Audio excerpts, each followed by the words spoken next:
All right, this is coming in from Altos Research, one of our favorite sources when it comes to housing data and mortgage-related information.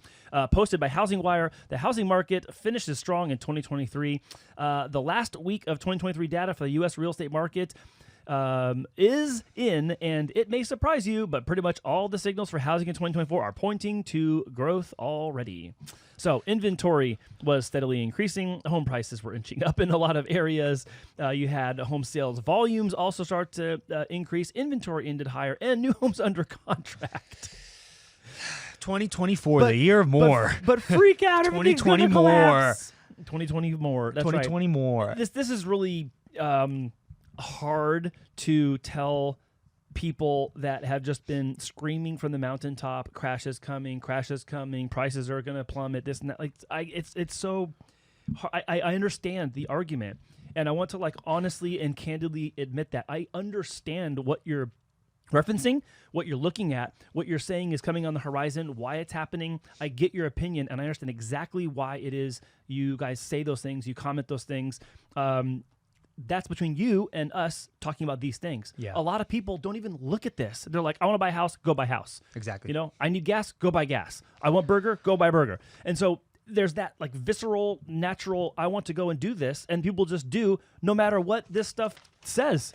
And that's what this is. And I love it because regardless, like if somebody wants to buy something, they're going to buy it regardless of what the price is. Right. And I think it really just comes down to understanding like what you want, how are you going to create a plan to go and get it? Because at the end of the day, everybody's going to want what they want. Mm-hmm. The price, there's people that buy overpriced brands. Why? Because they want it. All the time. So you can, if you tell somebody they can't get it, and the more that you tell them, it's like the more that they want it. It's like you're pushing them to go like, get okay, it. go get it. Yeah. So I also understand the people that you don't want that. No, I don't want. You don't want that. Why? Don't go buy that. Don't overpay for that.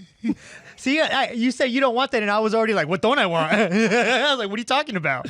But to me, I just feel like, you know, those people have been wanting the market to crash forever. And I think it's just, you know, they don't understand what they don't understand at some points. But everything is... But I still get the argument. Like, there's a layer. There's a thinly veiled layer of that, Brian, where I understand what everyone watching is saying. And I'm not going to go into all the nuanced details of that. No. But I totally get it. I guess what I'm trying to say is that people that are going to buy a house, get in the market, they know exactly more or less what's happening, right? Good. You're going to go into it because you decided and you took that choice. But now if you want the market to crash and you're saying this, great, that's fine. Keep waiting. Be patient. Yeah. Good for you. Yeah. Like that's all you can do, really. I just don't like when people start bringing up stuff and, you know, putting their personal feeling on it and bringing examples from the past, because real estate is not a one size fits all. That's true. And what happened to you, and I'm sorry if it's a bad, you know, experience, doesn't mean it's going to happen for somebody else. Like we said, there's different circumstances that make people do different things. Right. You know? Well, and even in this article, I mean, they're talking about how, you know, even though we're talking about home sales, home sale volumes are up and prices are increasing and all that, like it's actually opening up that there's some people that were mathematically out that are now mathematically back in. And that's just a function of the function. And so to your point, and also weaving these two things together, is like some people are mathematically back in, but also that's a function of how we use money and how money works in our system. And some people's argument or criticism or contribution in the comment section is the money's a farce already. The Fed is a farce already. The currency has already been diluted. All this, I totally get it. But in this situation, in this context, people who are qualifying for a loan inside the system, using their credit and their income to purchase a home, are playing the game inside the system's rules. And so they are going to be, you know, mathematically coming back off the fence and back into the game.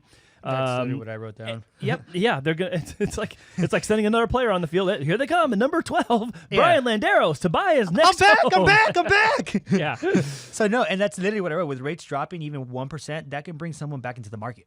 100%. You know what I mean? So and it literally, that's what my call was this week. Like, hey, people that were squeezed out last year, hey, 2%, 1.5% now brings you back in the game and then some. But it's not just that. It's not just that the rate went down. It's that some people's cost of living adjustment just kicked in January 2024. So some people that are getting the 3% COLA or the 5% cost of living adjustment, depending on their career, their work, and industry, they're now having an even more mathematically advantageous position because the prices are lower and their income is increased. I also feel like, you know, for me, I think a healthy rate environment is going to be between 4% and 6%. And let me tell you why. Okay. if we're in those ranges, then I feel that, it makes it so that the competition is healthy enough that it doesn't influence the market to shift one way with prices, and it doesn't make houses drop that much either. Okay. So when rates were so stinking low, sellers could sit on the property and wait to see how high someone would be willing to offer. Yeah.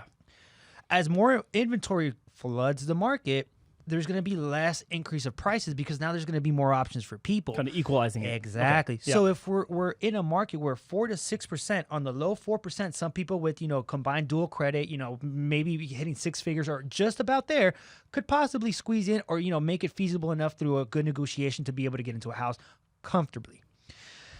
I feel that that's going to allow for, all this madness in the market to cool off until we have more inventory come in. And then at that point, you could stabilize rates however you want to do it. But for the meantime, holding between 4 to 6%, and even 4% might, cause a little bit of a mayhem. But I think those are going to be the ranges. And I don't believe us ever seeing 3% ever again unless something drastic happens.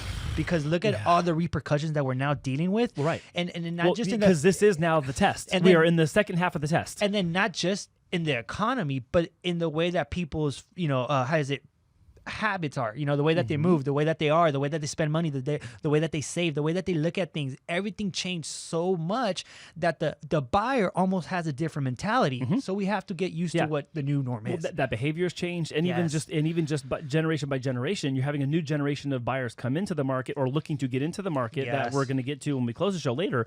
And this thing, there's two things that stood out to me in this article, and it's in line with what you're talking about. Number one was this: we had 51 weeks, 51 out of 52, 51 weeks of 2023 with fewer sales than in 2022.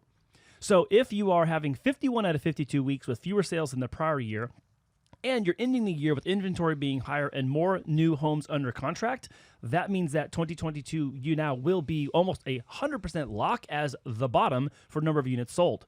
Now, the other thing that I want to point out goes with this is at the very end, none of the indicators are pointing to down for home prices.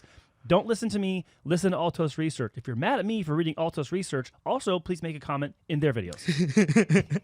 Hey, it's only fair. It's only Spread the love, or hey, however you want to. Yeah, be a good sharer of your criticism on Altos Research. If you're going to opinionate everywhere. Look, I like Altos Research. We started using them in 2023 for our own in-person or interpersonal data, but we also reference them a lot because of HousingWire and other news sources that we use for housing and mortgage-related information. And their data's solid. So, like CoreLogic. I love CoreLogic. Yeah. They give great, solid data.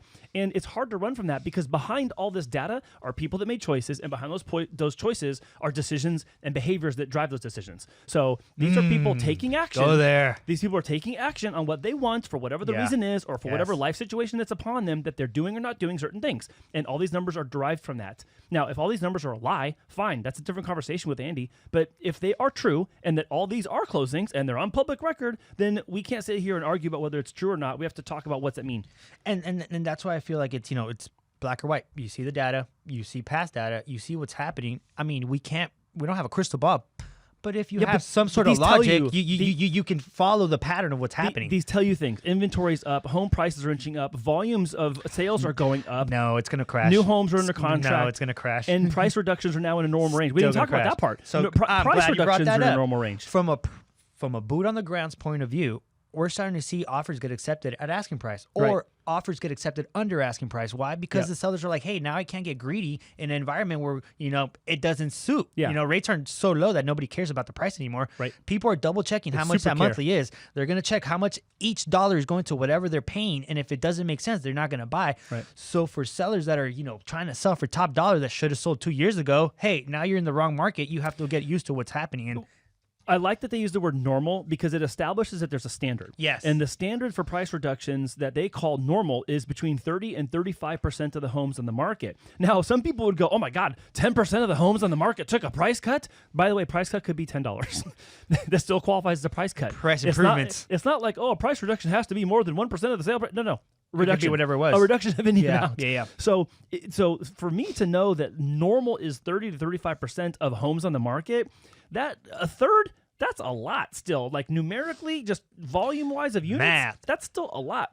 But here's the thing, and here's what I'm going to say. Because it is also a third of the homes, and we did not see a crash or plummet in prices, that also tells you something. Because if you have a third of the homes that had price reductions and prices didn't slide off a cliff, then that means that this normal range of price reduction has now settled us in home price as well. That's my argument. Ooh. Next topic. Oh, Jesus. I have nothing to say to that. Next topic.